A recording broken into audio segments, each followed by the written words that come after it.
Murakoze. Iki cyiciro tugiye kurangiza uyu munsi ni icyiciro nyine cyo kumva abanyabuhamya ariko b'ingeri zose, ni ukuvuga abantu bazobereye mu mateka, abazobereye mu bya politiki, abazobereye no mu bindi, ariko tukumva n'abanyabuhamya bari mu gihe cya jenoside, hari abahigwaga n'abatarahigwaga.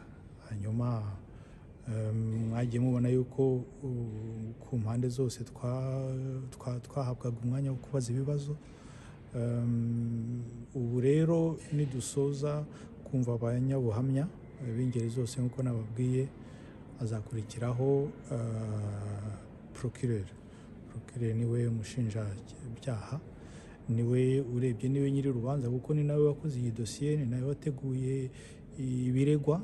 Ubwo rero ni nko kugira ngo asubize ati dore ibibazo twari kwibaza, dore ibibazo, dore uko twebwe icyo tumushinja. Mwumvise yuko ntabwo byajyaga bibaho, baramushinja n'ibyabaye mbere y'ukwezi kwa 4 1994.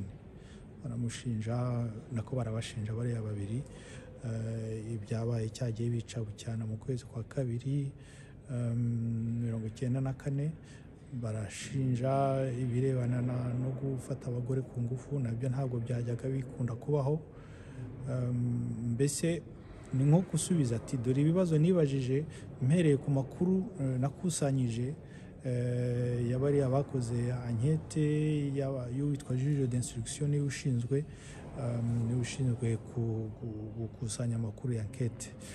Ibyo rero ubwo kuwa mbere nibyo bita requisition, niwe rero ushinja avuga ati dore ibyo twabajije, dore ibyo twabwiwe, dore amakuru twabonye, dore uko abaregwa bitwaye, dore ibisubizo baduhaye.